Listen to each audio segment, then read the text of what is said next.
It's the student loan crisis. Arkansans make up $12.5 billion in outstanding principal and interest. So what will $50,000 do for borrowers in the state? There's two things to think about with how this would affect the Arkansas economy. One is that for the roughly 377,000 Arkansans that have student loans, this would mean they would have more money in their pocket to spend in the economy. 1 in 8 Arkansans have student loan debt.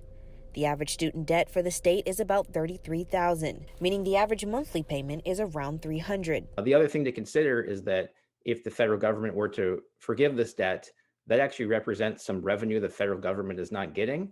So that might either have to mean they would either raise taxes or issue new debt to cover that revenue they're not getting. Students like Maya Harris, working towards a degree in healthcare, is hopeful. That would be a great weight off my shoulders, actually, because that's just less things I have to worry about financially.